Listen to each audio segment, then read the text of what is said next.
I am so conservative. Rationalized in my head. These are things I read in And the I'm going to talk about Willow Creek.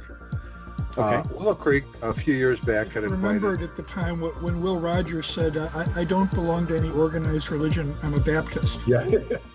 I am so conservative. If you didn't jump to conclusions, you might not get any exercise. I am so conservative.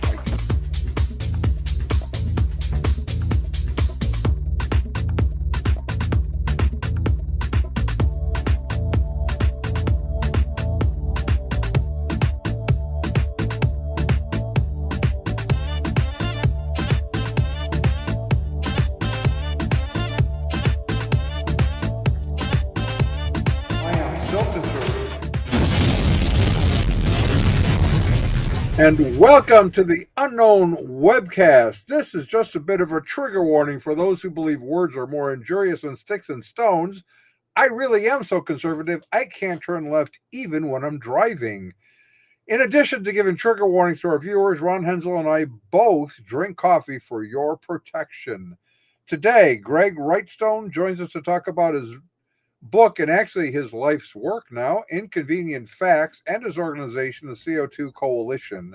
My name is Don Vino. I'm president of Midwest Christian Outreach, Inc. in Wonder Lake, Illinois, which produces the Unknown Webcast, and our senior researcher continues to be Ron Hensel. As of and the here last is word, Ronnie Baby. Greetings from sunny Florida, which was supposed to be underwater real estate by now when I first moved down here. What do we do with our screens here, Don? Pardon? Oh, what happened to her? I don't know, but I got. How about that? How do you like that? That's better. That's better. Supposed to be underwater. I'm so disappointed, but in any case, it's not, because the palm tree came out, saw its shadow, and now we have 12 more months of summer. Our sponsor for this edition of the Unknown Webcast is Carbona Grande Resorts and Spas, the investment opportunity of the new climate world order. Our regular legal disclaimer, our guest on today's webcast, insert name here. Gregory, I don't have your last name, Gregory, I'm sorry. Wrightstone. Gregory Wrightstone. I know you said it, but I was trying to get things started over. It's a great name for a geologist. It's a perfect name for a geologist. Gregory Wrightstone has no connection whatsoever to any of the satirical content of the Unknown Webcast, hereafter known as the Webcast, although we probably will not mention it again. The satirical content includes any and all commercials and credits, puns, smart remarks, or anything else that might fall into the definition of satire. In the meantime, Midwest Christian Outreach, Inc. bears no liability for or responsibility for anyone's opinions regarding this satirical content. Our regular announcements: notice the opinions expressed on this webcast are ours and should be yours too. To ensure your continued access, if you want to have continued access, or maybe you just want to inflict it on someone else, please go to midwestoutreach.org, click the yellow donate button, and contribute as you feel led. And never fear, this webcast is Y2K compliant. And don't forget to subscribe to us on your favorite video channels. Here comes the fake applause. Hello, Gregory Wrightstone. Greetings, welcome. We are too cheap to have real fake applause, so I just fake it. Well, you got to go with what you got, so that's good. Yeah, we do, and we like the Y2K compliant because that also was a myth that turned out to be not really harmful. What? Wait, you're saying this thing about climate change is a myth? Well, let me rephrase that before we get in depth in this. And we discussed, and he was quite willing to correct some minor details that I had to voice it prior to coming on. I get this question from time to time: don't you believe in climate change? And my response is, I do. The climate changes all the time. It has changed as long as I can remember. And it seems it has always changed down through history for a whole variety of reasons. Okay. What I don't find is some connection that the humans are the planetary thermostat. I don't find that. Maybe they are, but I haven't seen any scientists actually demonstrate that that's true. Now, I'm not an expert. I deal with cults and false religions. That's what I do.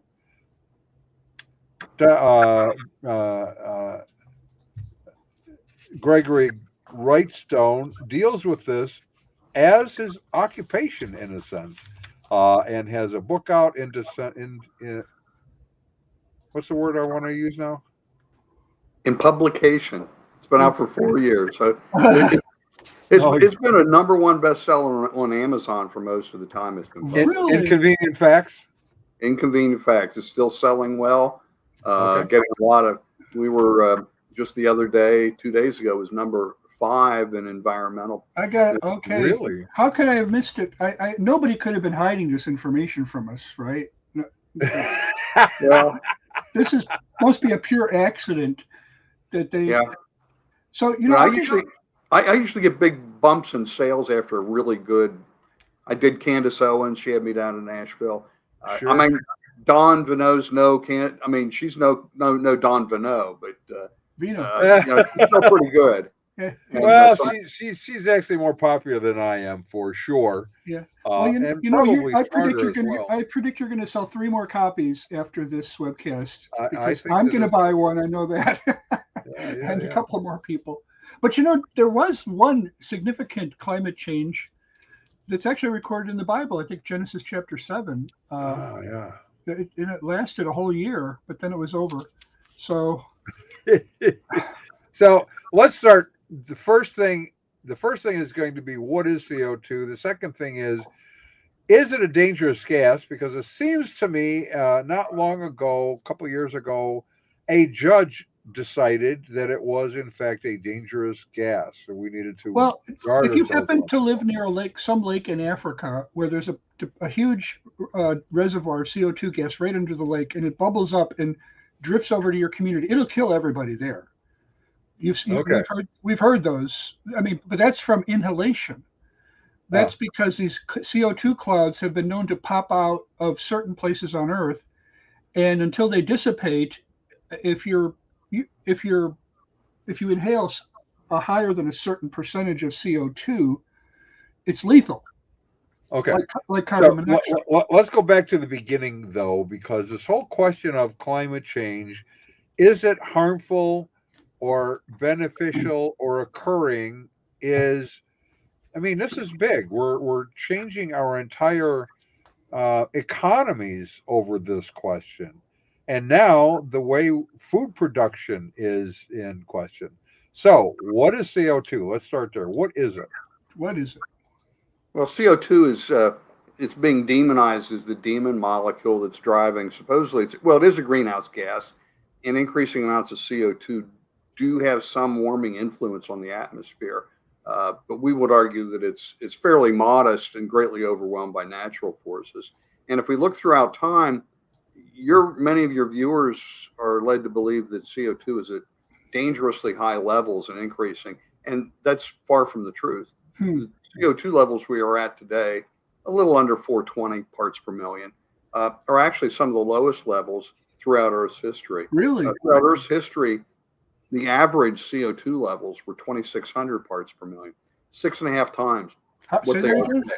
120? Today's a little under 420. Oh, but you said what were they before? 2,600. 2,600. It was as high as close to 8,000 parts per million. And I think I remember when I heard we went up from like 300 to 420, and it was like going to be a catastrophe. Well, yeah, that's what you're being told. Before the Industrial Revolution, we were at between 280 and 300 parts per million. So we've added, let's just say 280, we've added 140 parts per million to where we are today. But again, if you put that into the big picture of Earth's history, today's levels are we're at almost catastrophically low levels. And at the end of the last ice age, we nearly reached what I call the line of death, which is 150 parts per million. We got to 180. Why is that? Because it's at 150 parts per million, plant life can't survive. That would be a true climate catastrophe. And so we see what I like to talk. I don't know if we want to go here quite yet, but we can. It's what I love to talk about. Yeah. We see that there, and I like to look back, particularly over the last 5,000 or so years, dating back to the first great civilizations and empires. And we see that we're in a warming trend today. We just are. It's been warming for over 300 years. It started at the end of the 17th century. That was the depths of what was called the Little Ice Age. And we've been warming in fits and starts ever since, thankfully. And so we've been warming. So we are in a warming trend. And if we look back to the first great civilizations, we see that there were 3 other warming trends similar to ours today, but much warmer temperatures. The most recent one was the medieval warm period. Then we had the Roman warm period. That was the time of Christ. And before that, the Minoan warm period. The Minoan warm period correlated to the Bronze Age, the Roman warm period to the Iron Age, and medieval warm period were correlated to the High Middle Ages. And these things, the thing to realize, again, if we go back to the first of these great warming periods, the Minoan warm period, the first great civilizations rose up, the Hittites, the Babylonians, the Assyrians, and these were great civilizations, first Chinese great civilizations. They thrived, prospered, food was bountiful. And again, we know it was a lot warmer then because they were growing a crop called millet in Scandinavia, which can only be grown in subtropical areas now. Wow. You mentioned food was plentiful, right? Absolutely. Back in the 90s, when global warming, of course, was the word they used, term they used. I was listening to a lot of NPR back then because I didn't know any better, and and they were. You could tell that the catastrophe narrative had not yet coalesced.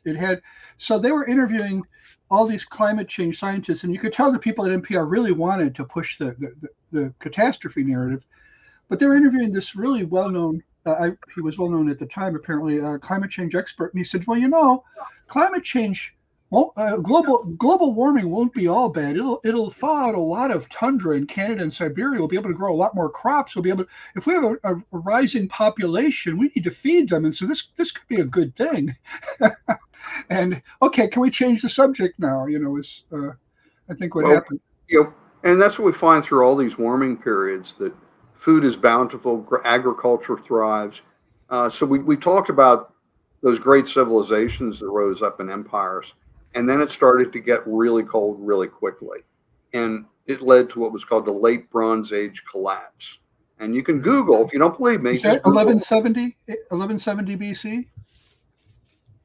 It would have been about that, yeah. There are all kinds of books about the collapse of civilization beginning around that time. And then it led, but it got cold pretty quickly. Okay. And those great civilizations may have all collapsed. They think, not for sure, but it looks like maybe within a span of 100 years. And that led to this period, this cold period, and a period known as the Greek Dark Ages. And we don't really know much about anything during that time because, again, civilization collapsed. Yeah, the Hittites went down. The Hittites, the Egyptians, all these civilizations. You're right; they just collapsed all at once. Exactly. My mother-in-law used to joke: if you want to tell a joke and not offend anybody, you start it with 2 Hittites walked into a bar. You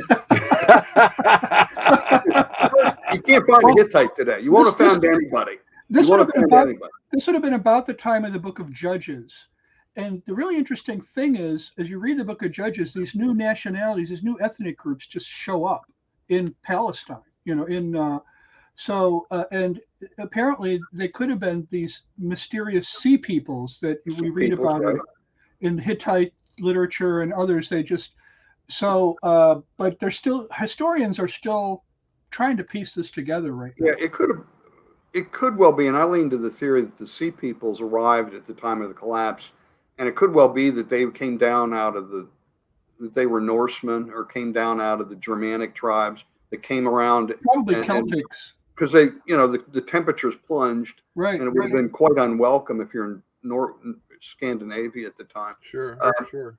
And so this led to the Greek Dark Ages. And it was just several hundred years of just, they called it the Dark Ages for a good reason. And this is before Homer. This is before Homer's Odyssey. This all happens. Yeah. And then it started warming up, which led to the Rome. And just bear in mind, in the Bible, and I don't know what comes out of, but they talk about iron sharpens iron. Well, that was before there was actually, it's interesting, that quote was made before the Iron Age. before they knew how to make iron. So the iron they were referencing actually probably came from iron meteorites that they gathered. And so you go, well, how could iron sharpen iron if they didn't know how to make it? so that's just an interesting aside. Yeah, there. Really. And then during the Roman warm period, if you remember, during that time, the Romans, North Africa, Egypt, Tunisia, that whole area, North Africa was the breadbasket of the Roman Empire. Wow. And so, again, we have great civilizations rise up. The Romans thrived and prospered. And I'm reading a book right now. There's a lot of things that caused the collapse of the Roman Empire. It certainly could have been triggered by Germanic peoples. We know that they pillaged Rome, but it could well be that they were driven out of the Northland. The legend or the historical anecdote is one year the Danube River froze, and whereas the Roman soldiers at the garrison points and the bridges were able to stop the hordes from coming over. Now the whole river was frozen, and they just all came over and flooded into northern Italy. Yeah. So, yeah. But so this is again, once the Roman Empire, it started cooling down again. Once again, we see that crop failure, famine, pestilence, and mass depopulation accompanies each of the cold periods. It's a repeated story. My second book I'm in the middle of dives more deeply into the history, the relationship, and the strong relationship between the rise and fall of temperature and the rise and fall of civilizations. I think it's a fascinating story to tell.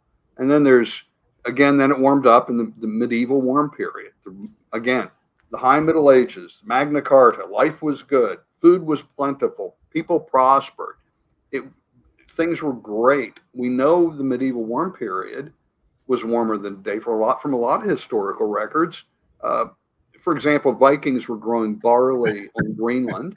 Now you can't grow barley there today. The seasons are too short. There are types of wheat that can be grown on barley because they riper than on Greenland, but not barley. And so we know things like that. We know the vineyards were much farther to the north. Well, it was Newfoundland, right, where the Vikings landed, and where they met the Skraelings. They called them the Skraelings. They were the inhabitants of that part of what is now Canada. And we found their settlements. When I was a kid, they told us it was speculation that the Vikings had briefly colonized that. Well, now we know they did. We found the settlements, and they called it Vinland because they could grow. They grew grapes there, and you still can't grow grapes, even with all the warming that has taken place since I was a kid. You can't grow grapes there now. Yeah, but yeah, there are a lot of these historical records, and it's not just the medieval warm period. We're told, oh, it's just like that's just Greenland. We have data there that's good. No, it's worldwide. And by my book, I capture many hundreds of records and studies about the medieval warm period, and it's important that it is very, very much and central to my book is to document that the medieval warm period was warmer than today. Because the claim that's often made about today's warming is that our warming today is unusual and unprecedented on a scale of thousands of years. If that's the case, then maybe they have a case of CO2-driven warming. If it's not unusual and unprecedented, well, then this is just another naturally occurring warming trend that we're in, and that it's part of nature. It's happened before, and it'll happen again.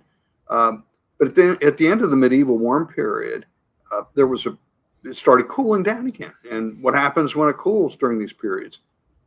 Crops fail, famine sets in, disease and pestilence and mass depopulation. And when this first started setting out in Europe and in England, they had witch hunts. They blamed it.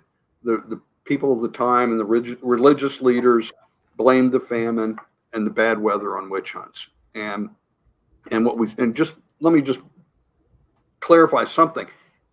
What caused the famine wasn't drought. it started raining and it wouldn't stop.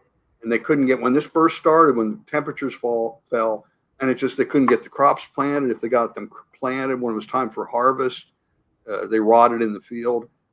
Well, at that time, you could survive one bad year, but year after year of blatant drought, or not blatant famine, it just led to mass worldwide depopulation. And so they blamed this all on weather causing witches. And weather causing witches. So I've got a book. I've got a chart in my new book that's coming up, and we know how many witches they killed because they kept very good records. When they killed a witch, they were proud of it. Right. And, so it's pretty funny. So around 1500, it started warming up again. Crops came back. Life was once again good. I'm going to test you here, Don. So why did it get warm and the crops come back? Come on. They killed all the witches. Of course. That's cause and effect. That's not witchcraft. And so that's what they said. Oh, praise the Lord. We killed all the witches. Now life is, but that only lasted. So my line is causation is correlation is not causality. Yeah. In this case, it was, because it was definitely witches. They proved it. But but the thing was, so it got warm for about 40 years, and then it really started getting cold, and that's when the really big witch hunts took place. And again, in my book, I've got a chart. I compare witches killed per decade, and we know what that was, versus temperature, very, very cold temperature. Really? Yes. And so you can see a great correlation there between the two, because when it got cold, people died, and they blamed. The more they died, the more they blamed it on it. But the good story. So that's the book you're working on now, right? Yes. Okay. Yeah, I go into some of this in my first book, Inconvenient Facts. Well, so that they know what it looks like, and they can go online. Inconvenient Facts looks like this, in case you're interested. Inconvenient Facts, Gregory Wrighthouse, the science that Al Gore doesn't want you to know. And it's on sale right now. It's $19.99 or 2 for $40. So. And the Kindle cost is what? Sounds like Subway. Well, it's almost like Subway. Subway, you can get a sub sandwich for $5.99 or 2 for $13. Yeah, that's it. But to continue on with this, so it started warming. The worst of the cold was the year 1695. It was called the Maunder Minimum, related probably to sunspots, and then it started warming. And again, we've been warming in fits and starts for more than 300 years. And the key here is that the warming started about the first 250 years of that had to have been naturally driven, because we didn't really start adding a lot of CO2 to the atmosphere until the mid 20th century. In that post-World War II economic boom was when we really started adding a lot of CO2 to the atmosphere. That raises a question for me, and that is, are we sure about that? And the reason I ask that is because all of our energy came from burning wood or coal. A lot of, I mean, I know our global population was really low compared to today, but we were constantly burning wood. The whole human race all around the globe, right? And coal and whatever else we could burn. We were burning it for fuel, for whatever energy we could get out of it. So we were pumping CO2 into the atmosphere, but have we pretty much established that it still wasn't to the level? Yeah, that's pretty established. That was a very small contributor. And if you look at it, one big forest fire will probably put out more CO2 than all of humans burning wood. And we've got pretty good CO2 records we use things called proxies to measure CO2 from ice core data, or you can actually measure pretty accurately and measure it pretty clearly. We can document, because each year is a different layer, and we can count those layers. And they've been manipulating that, haven't they? The climate change. I mean, do you remember the Hide the Decline That was scandal? that was based on tree ring data. Oh, okay. But so that was Michael Mann, uh, I and they go into a depth in destroying Michael Mann in his. did you see the video that was based on the Tommy James song "Dragging the Line"? Yeah, That was a pretty good one. Hide the Decline. yeah, they were great. The Minnesotans for global warming. I Yeah. love them. Well, one anecdote about the cooling period, and that is something I came across in church history books and other history books, is that they were holding prayer meetings in the Alpine region of Europe, begging God to stop the glaciers. Yeah. They were growing, they were coming down and destroying towns in Switzerland, Austria, Germany, and How did it that was work out? well, the Lord answered the prayer after a few generations, and and Eventually. right, but the world started warming up again, but it was not human driven. Yeah, and another thing that just came out in the news a few years ago was they discovered at an altitude that had been previously covered by a glacier, they discovered a Roman silver mine. They were mining silver at that elevation, and that means it had to be warm enough to get up there. Right. And Well, another thing if you've traveled to Alaska, you've probably stood on the Mendenhall Glacier outside of Juneau. never been And there, but yeah, it's if you do, you'll be about 1,500 feet above the base of the glacier, and at the base of the glacier, as it's retreating, it's exposing mature forests that date back to the medieval warm period. So think about whoa. that. So here we are with 1,000 or more feet of ice above these mature forests that were growing at the time of the medieval warm period. And aren't they scared to death that if these thaw, they'll release all kinds of methane into the atmosphere because they've been, you know, Now that's the compost? permafrost. That's the Okay, permafrost, that's the and permafrost. yeah, and it's a load. It's not true. It's because we knew because it was much warmer before. It didn't happen then. It's not going to happen now. But it makes a good scare story, and that's the object, isn't it, of what they're trying to do is to scare everybody with fake climate alarm and fake misery and fake climate destruction. We've got to fight back against that. Right. So scenarios are highly profitable to those who can perpetrate and continue persuading people that they need someone else to rescue them because we're simply incapable of doing that. And that factors into something else we're going to talk about in a few minutes, and that is the whole food production aspect related to climate change. Now, let's say for a moment that the planet is warming, and as you pointed out, it has warmed in the past. Civilization thrived as a result of that and seems to suffer when it gets too cold.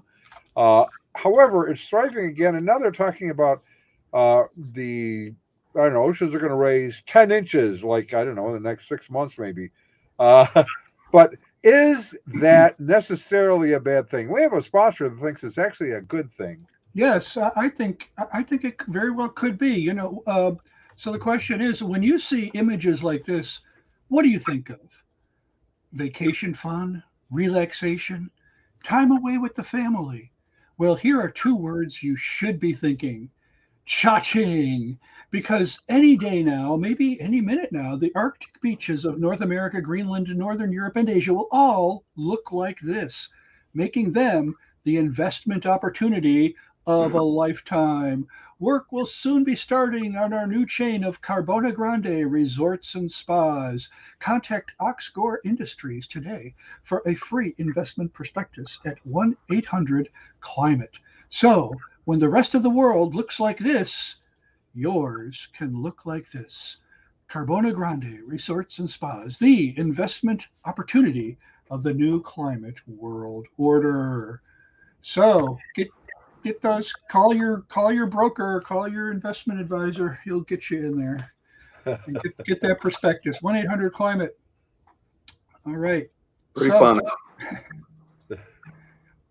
Yes. So okay. So the climate does warm. We're not saying it doesn't warm, and it cools. We're not saying it doesn't cool. The question is, do humans control the thermostat? You seem to be at least implying that no, we don't control the thermostat. We might contribute some minor amount Yeah. to it, right? Mhm. Do you have But an estimate, by the way? Do you? Well, yeah, we think that what's called it's the climate sensitivity is the big discussion. And by that I mean is how much warming does a doubling of CO2 cause? okay, And so if we are just say we're at 400 today, and if we double it to 800, how much warming will that provide? Our scientists believe that it's around 8/10 of a degree of warming for a Really? doubling of CO2. So we're not going to turn into the planet Venus tomorrow, where it's like Correct. the, But the, the alarmist and the IPCC is in that range of they think it's 1.5 degrees to 3 degrees of warming, and but they have also scenarios that go to 4.5 and 5 and 8 up to 8 degrees of warming, and which is just it's not plausible. And I'm a geologist, not a physicist, but we have some of the top physicists in the world here at the CO2 Coalition that know about these things and have written. We've published many papers detailing why and how they believe that. And so, yeah, we'll have a doubling of CO2, so we get another degree of warming. But again, if you think about that, they're telling us that if you get 1.5 degrees of warming, that's going to lead to climate catastrophe, and it's an existential threat. Well, you know how you could you could make that change in your life right now. Move 60 miles to the north. If you don't want 3.5, or think about this. Your thermostat, let's say it's in winter time and you set it at 70. The furnace doesn't come on at 70. It comes on around 69 and shuts out at 71. And you don't really even notice the difference in your home, a 2-degree difference. But yet, and think about too, we see a change of temperature almost every day between noon and 2 p.m. Of more than what they're talking about dangerous effects being. And so, sure.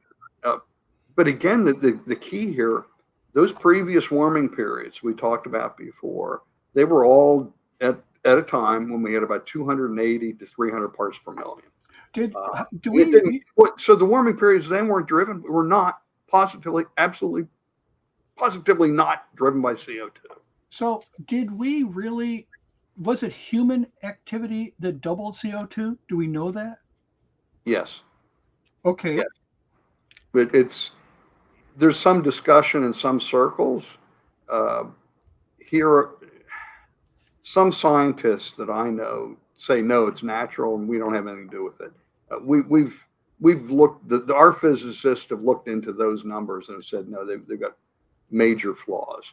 But we are okay with fossil fuels causing the rise of CO2 because we believe that CO2 is hugely beneficial. Carbon dioxide. Our theme is, if you look at our pull-up banner out here that's in our office, it says, "We love CO2 and so should you." And I've got a bumper sticker on the back of my truck, and I might have one right here. you do. That's I love CO2. That's on the back of my truck. You need to mail me one of those. I want that. You do realize that in this is a religion. That you're messing with their religion, right? And you're preaching heresy, right. And they're perfectly willing to burn you at a figurative stake. And if they had real ones, they would use it. Right. Well, then you should see our billboard we put up on the Turnpike, Pennsylvania Turnpike.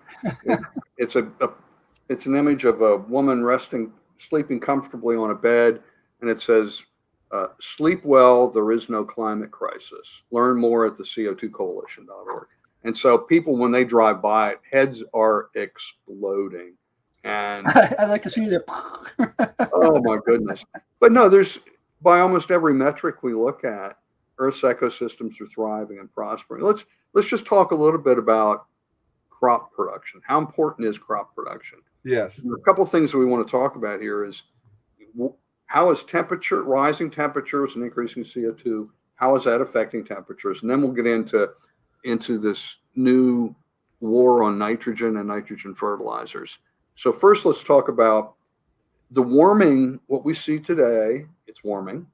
And what does that mean for crop production? It means that we see longer growing seasons. They can get more plantings in, grow more crops. We're completing a video now on India.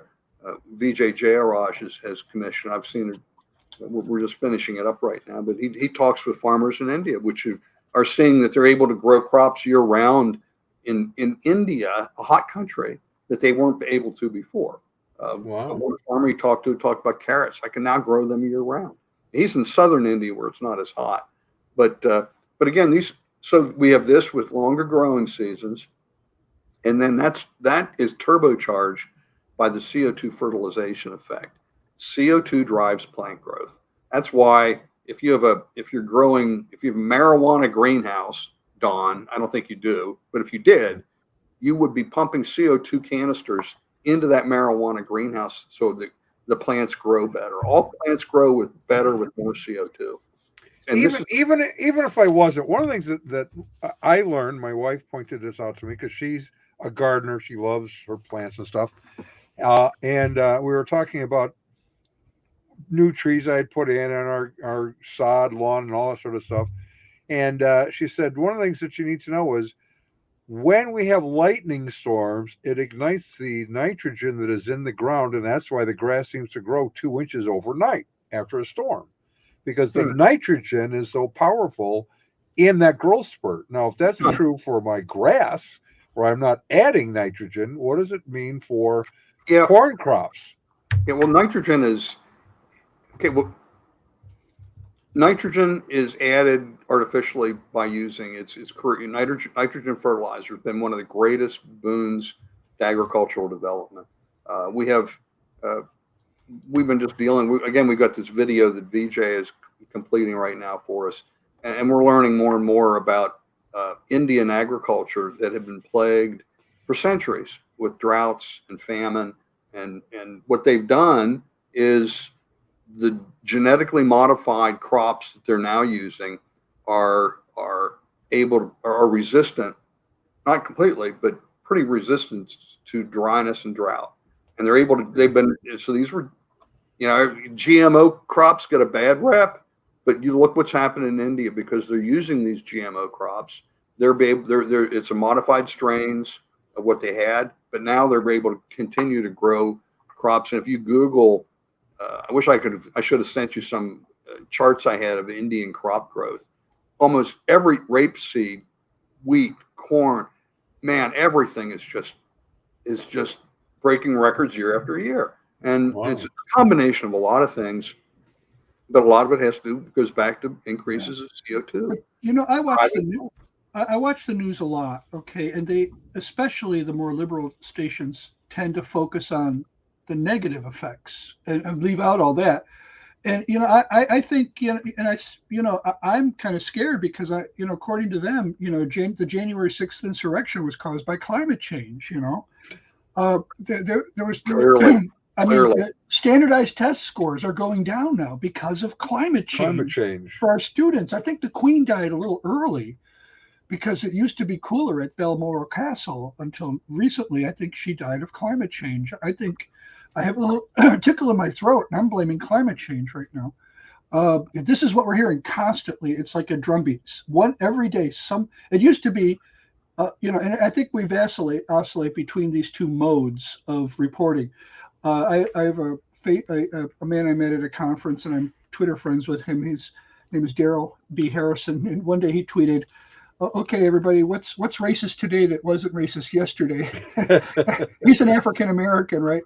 And he's just disgusted with critical race theory, and he says, it's like we go every day something new was racist, and then when people get tired of that, we oscillate over to every day there's some new unforeseen consequence of climate change. Okay, why is it that I don't know why Russia invaded Ukraine because of climate change?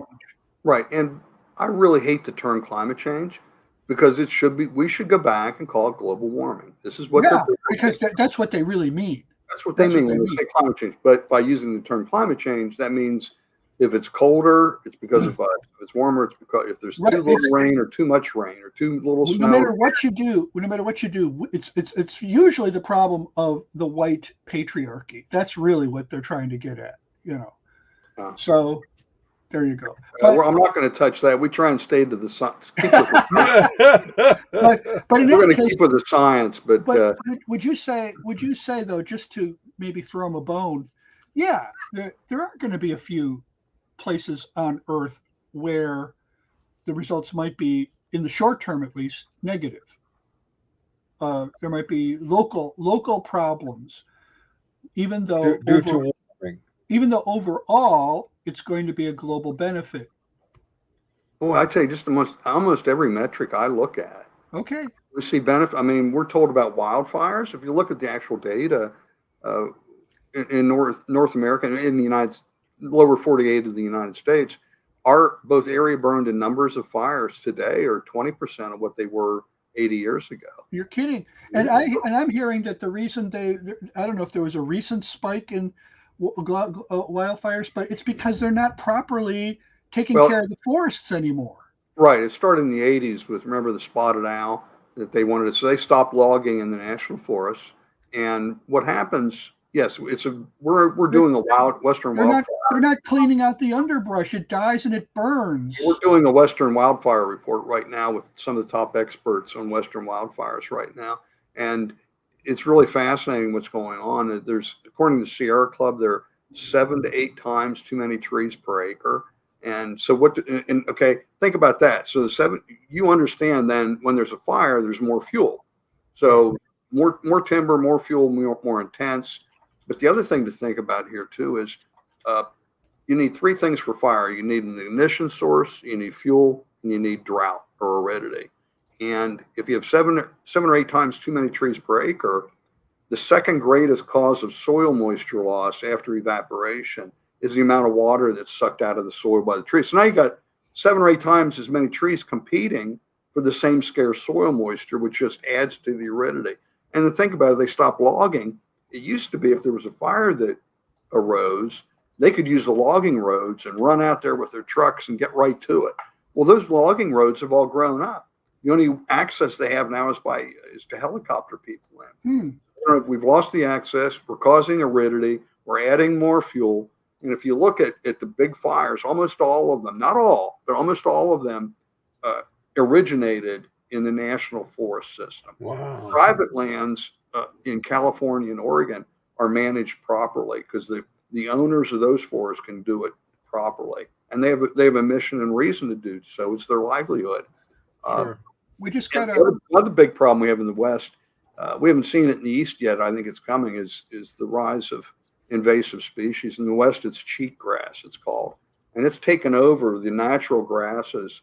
So what it does is it's called cheatgrass because it cheats. It germinates and sprouts earlier than the native grasses, and then it rises up, and this stuff can dry out with a hot wind in just a couple hours. And a lot of these fires, remember the Camp Fire, the one that went through the city, that was basically, it wasn't a forest fire, it was a grass fire that swept through.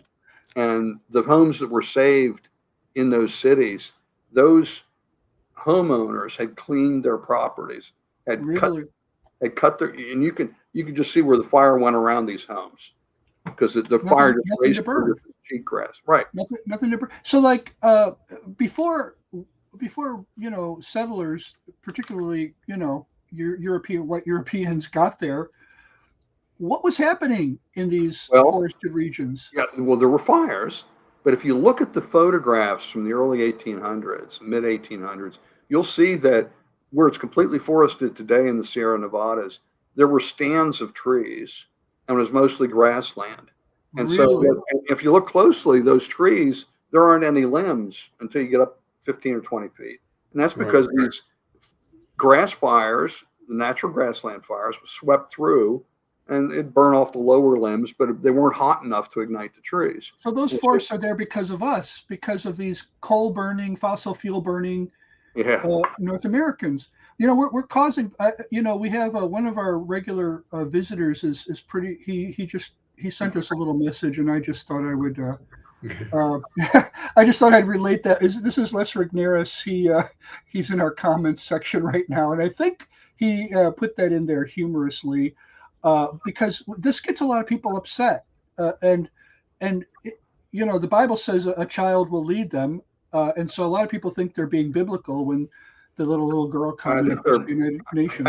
I think they're regretting getting energy policy from a teenager now. I hope so. If you look what's happening in Germany and the United Kingdom, yeah, exactly. Just horrifically increased. We're going to see it here, and we see it here in the United States with increased electricity. If you heat your home with natural gas, you'll see it this winter. Natural gas prices have tripled, so you'll see that directly reflected with your bill for natural gas. We're seeing that with natural gas in Illinois. I live in the People's Republic of Illinois under Comrade Pritzker. And we are seeing that happen now. We're not running our furnace. We just basically cook, have a water heater, and occasionally use our grill. And our gas bill has tripled over this summer. If you look at in a previous life, I'm a geologist, and I did some of the first early research at the beginning of the shale gas revolution. I co-authored the first paper on the Marcellus shale of the Appalachian Basin. Whoa. And the enormous resources we have there. I'll give you an idea how people don't understand how much gas we have. We looked at this at that time. This was, I think, 2008. We looked at the top 10 conventional gas fields in the world. Those 10 combined, the gas in place did not equal what the Marcellus was. The top 10 conventional gas fields in the world didn't equal the Marcellus. And that's just one of 3 giant reservoirs we have in the eastern United States. There's another deeper one called the Utica Shale that's at 10 or 12,000 feet in depth, and it's probably going to be bigger. And it's virtually untapped. And then I'm the only person that's really written about this third one. It's a supergiant field called the Briquette Field. Nobody's heard of it. And so we've got all this gas trapped that's there waiting to be tapped, and we can't get it out because all pipelines out of the basin are at capacity. And we can't get gas to New England because New York's banned pipelines. I believe, of course, and I think probably everyone here believes in the sovereignty of God. I'm a very firm believer in it. I think God's doing something in this nation. He is punishing us with foolish leaders. These decisions have political, geopolitical, military implications when they do these kinds of things. And we're seeing the military and geopolitical ramifications right now in Eastern Europe, and all of Europe now it's affecting. And yet the delusion, the blindness, the willingness to believe a lie, is so strong. It's so, yeah. But let's jump off there for a second, because I'm going to ask a question I almost never ask, and it's one of motivation. I always fear to ask this kind of a question because we can't really know what people's hearts are, but we can make some rough guesses maybe by what they're doing. These facts that you're laying out, and they are clearly inconvenient to the current narrative. Why, other than for financial gain, why do most who should be aware of this either disbelieve it or intentionally hide it? I get asked that question a lot, and I'll answer it the same way I answer everybody else. I can't see inside men's and women's souls. I can't determine their motivation. Right. And so what my job as a scientist is to say, Don, this is what they're telling you, and this is what the facts are. And I can lay it out, and I can prove that you're being misinformed by these people. But why are they doing it? I'll tell you, both you and Ron and every one of your viewers are just as qualified as I am to tell me why they're doing Okay. Right. I don't know. We don't know. I think it's short. I think in each individual case, it's some short-term benefit. I get the grant money if I toe the party line as a scientist, and I want that grant money. I want to advance my career. I get the votes from my base, from my political base. You know, I think in each instance there is a short-term personal gain, and party or corporate gain for different interest groups in society. Yeah, they will be ostracized if they step out of line. We know that. We've seen it time and time again.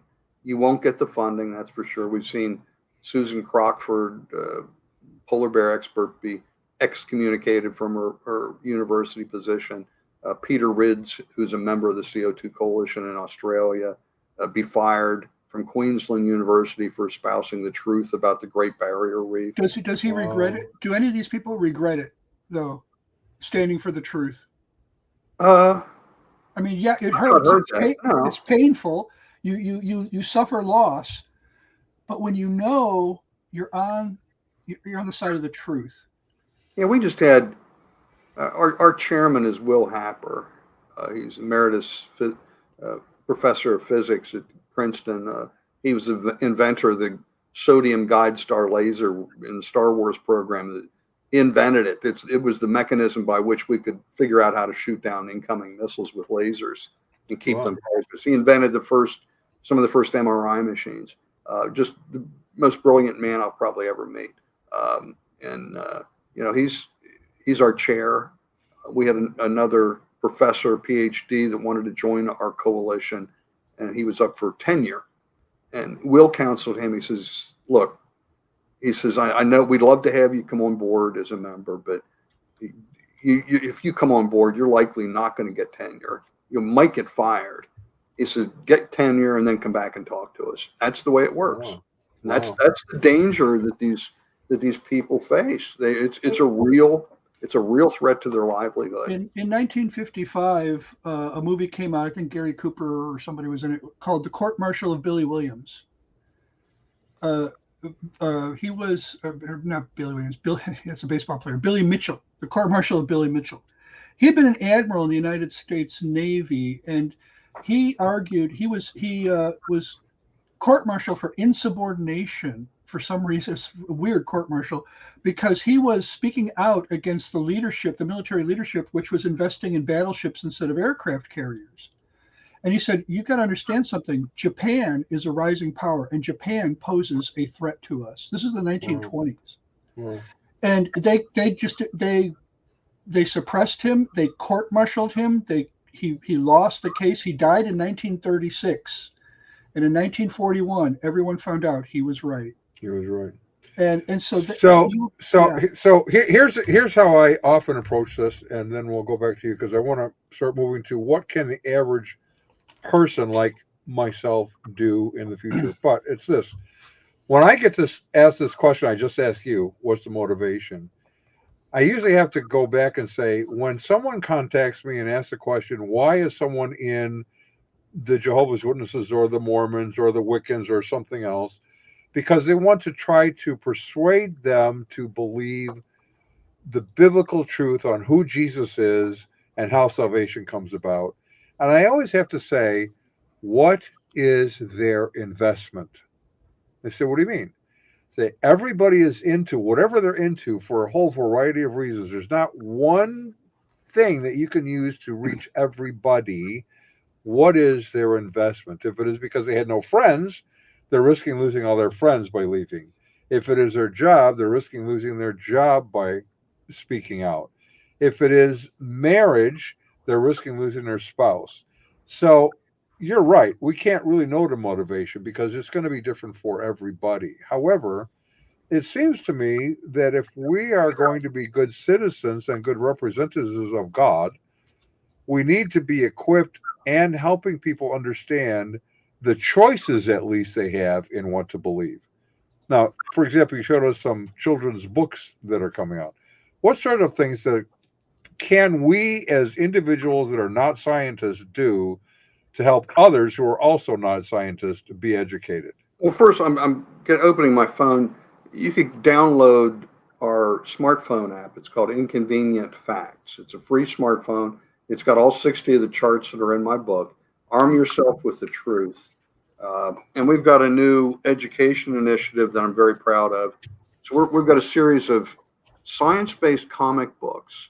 And videos. You can go right now. You can go to YouTube. Go to YouTube CO2 Learning Center to look at these really cool videos. They're done. This is our first book. It's called Once Upon a Time: A True Story of the Miracle Molecule CO2, carbon dioxide.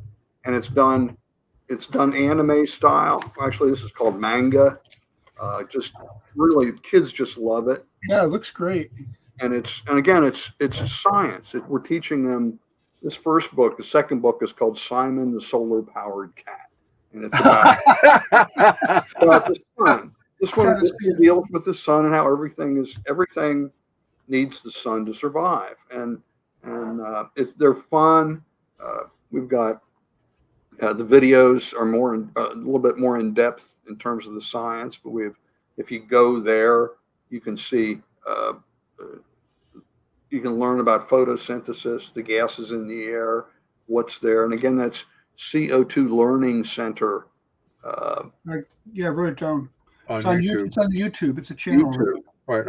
I'll add the link in to the description when we're done as well. Okay. And so we're going to the children, and we want to educate, and we've got lesson plans we've created for these, for homeschool, for charter schools, things like that. I'm very proud of what we've done. It's a really professional. Our committee that we put together are Maybe they're basically eggheads, okay? And they're PhDs of chemistry. Our leader's an astrophysicist. Yeah, he's a regular rocket scientist. But really. These people have put together, and it's just amazing what we've done. Maybe you should send a link to the teachers' unions. I'm sure they'd be interested. Yeah. We're not ready to roll it out yet. Maybe I can get back on with you when we are. But it's a wonderful. It's a wonderful initiative. I definitely want to have you. Oh back. yeah. Yes. This is important stuff, and you are a fascinating guest. I've known Cal Beisner before he got his PhD. I knew his sister before I met him. Yeah. And Cal has been really, really helpful on the whole climate change stuff. And it seems to me about 2 weeks ago, maybe, he had announced something like 1,900 scientists that had signed on to say this is all kind of a myth. I've signed that. Yeah, it's the Clintel Declaration. We've got 43 of our members are signatories to that.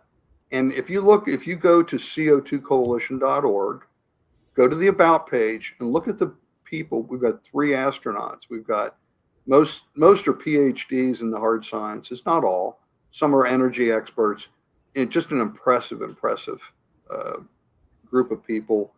We've got Rafaela Nascimento is helping with this education initiative from Brazil. She's a PhD in analytic chemistry and a world-renowned expert on nanotechnology. I mean, we got these really smart people all agreeing with me, or I agree with them, I guess, in that CO2 is a huge, huge benefit to the ecosystems and to humanity, and we should celebrate that.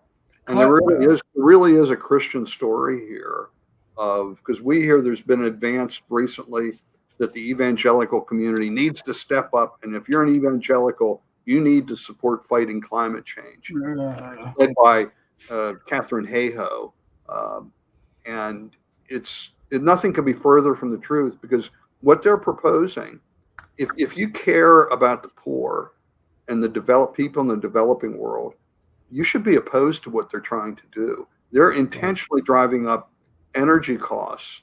And when you do that, you're harming the poorest among us the most, because they pay the highest percent of their energy income for energy, on energy.